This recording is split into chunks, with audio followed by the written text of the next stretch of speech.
On continue alors avec l'exercice, donc exo 9, voilà.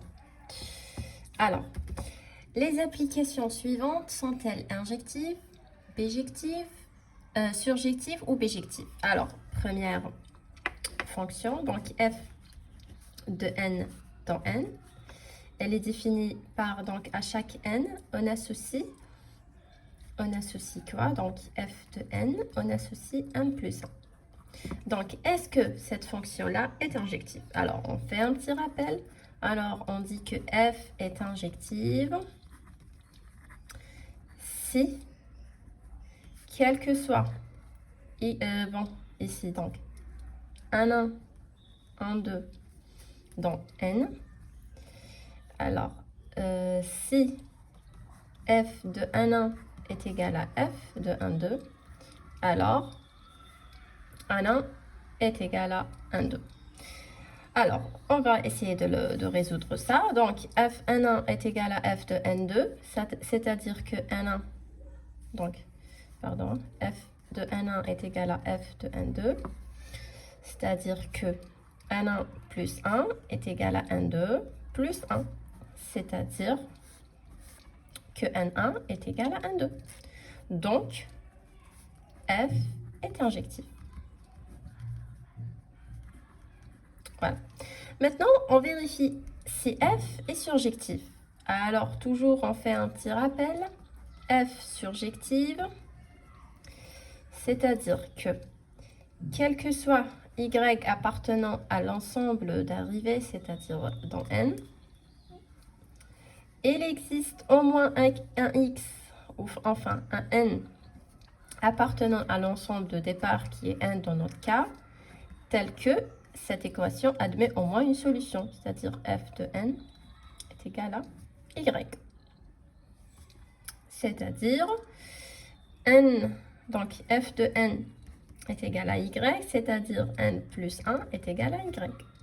Or, dans notre cas ici, si y est égal à 0, parce que le 0, il appartient à n. Ok, donc n. Qu'est-ce qu'on aura? On aura n plus 1 est égal à 0. Or, pour résoudre cette équation, donc le n doit être égal à moins 1. Or, dans notre cas, le n, il appartient à n des entiers naturels positifs, c'est-à-dire, c'est impossible. Le 0 n'a pas d'antécédent. Et donc, c'est pas possible. Donc, f n'est pas surjectif. Parce que dans notre condition, normalement, pour tout y, donc quel que soit y dans n. Maintenant, si y est égal à 0, il n'y a pas de solution, donc f n'est pas surjectif. On saute maintenant à la bijectivité. Donc, comme n est injectif mais non surjectif, alors on conclut que f n'est pas bijectif. Parce qu'on avait dit dans l'exercice 10 que pour que f soit bijectif, il suffit qu'elle soit injective et surjective en même temps. Alors, on saute à la question 2. Donc, 2, c'est la fonction g de z définie de z dans z. Par n, à chaque n, on associe n plus 1. Donc, g de n est égal à n plus 1. Donc, on avait vérifié qu'elle était injective par la question 1, parce que, bon, on doit le revérifier, c'est pas grave. Donc, on a dit, G est injectif si, donc, quel que soit N1, N2 appartenant à Z, G de N1 est égal à G de N2, alors N1 est égal à N2. C'est ça l'injectivité. Alors, dans notre cas, G de N1 est égal à G de N2, alors N1 plus 1 est égal à N2 plus 1, et donc N1 est égal à N2. Donc, injectif. G injectif. Donc, pour la surjectivité, on va voir. Donc, pour la surjectivité, on a dit que quel que soit, voilà, disons, Y dans Z, il existe au moins un n dans Z tel que G de n est égal à Y. G de n, c'est quoi? Donc, G de n est égal à Y. Ça veut dire que 1 plus 1 est égal à Y. Alors, ici, Y appartenant à Z. Et donc, 1 plus 1, il appartient aussi à Z. Donc, pour n'importe quelle valeur que peut prendre Y, il aura toujours des antécédents. Donc, cette équation, elle admet bien une solution. Et donc, pour que Y dans Z, donc N est dans Z. Voilà, donc G est surjective. Alors, que peut-on dire de la bijectivité? Elle est bijective aussi parce que pourquoi? Elle est injective. Donc, elle est injective, elle est surjective. Donc, G est bijective. Voilà, donc c'est la deuxième page. On part maintenant à la question numéro 3. Donc, la question numéro 3, c'est quoi? Donc, c'est troisièmement, qu'est-ce qu'on a? La fonction h, donc h de R2 dans R2. Donc, on associe au couple x, y la fonction h de x, y qui est égale au couple, donc x plus y, x moins y. Donc, est-ce que h est injectif? Donc, h injective, ça veut dire quoi? Toujours, donc il existe un couple, donc quel que soit le couple x1, y1, x2, y2 dans R2, c'est-à-dire R2, voilà. Voilà, si h de x1, y1 est égal à h de x2, y2, alors x1 est égal à x2 et y1 est égal à y2. C'est ça. Alors, qu'est-ce qu'on fait? H de x1, y1 est égal à quoi? À x1 plus y1, x1 moins y1. Donc, h de x2, y2 est égal à x2 plus y2. Voilà.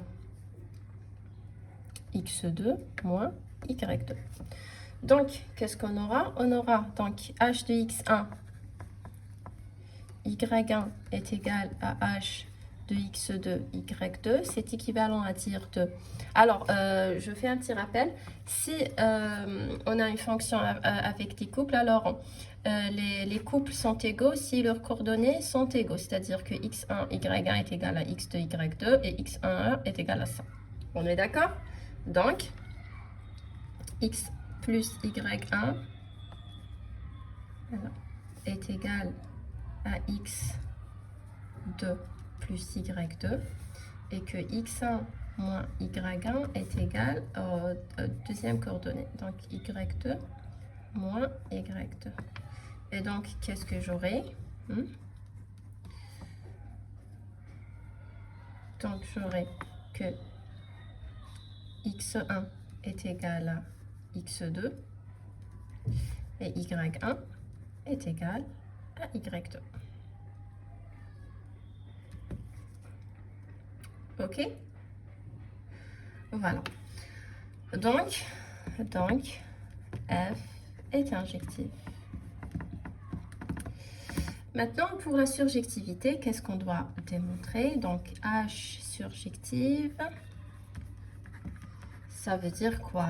Ça veut dire que quel que soit X, Y dans R+, ok? non, enfin, on doit noter grand X, grand Y dans R+. Il existe un couple XY, petit xy dans R, enfin, c'est pas R+, pardon, R carré, tel que h de xy est égal à x, y. D'accord? C'est-à-dire que, donc, h de x, y est égal grand x, grand y, c'est-à-dire que x plus y, x moins y est égal au couple x, y. D'accord? Parce que ça, c'est égal à h. Très bien. Donc, on a dit, pour qu'un couple soit égal à notre couple, les coordonnées doivent être égaux. Donc, x plus y est égal à x. Donc, x plus y est égal à grand X. Et x moins y doit être égal à grand Y. Donc, si on résout cette équation, on aura quoi? Donc, 2x. Donc, 2x parce que plus y avec le moins y, il part. Donc, j'aurai 2x est égal à quoi? À grand X plus grand Y. Donc, x est égal à x moins y sur 2. Or, x et y sont dans R2. Donc, x moins y est dans R2. Donc, x moins y sur 2 est dans R2. Donc, nous, la condition, c'était qu'il existait un x, y dans R2. Maintenant, on va voir pour y. Et donc, j'aurai, si je multiplie ça, le tout par moins, j'aurai moins x plus y moins grand y. Donc, plus x avec moins y, ça part. J'aurai 2y est égal à x, grand x moins, pardon, y. Et donc, qu'est-ce que j'aurai? J'aurai y est égal à x, grand x moins grand y sur 2 qui appartient voilà, à R. Ici, ça appartient à R. Et donc, qu'est-ce que j'aurai? J'aurai x, y appartient à R2. Et donc qu'est-ce que j'aurai? J'aurai que H est surjective, pardon, elle est surjective. Et donc, H est bijective. Pourquoi? Parce qu'elle est injective et surjective à la fin.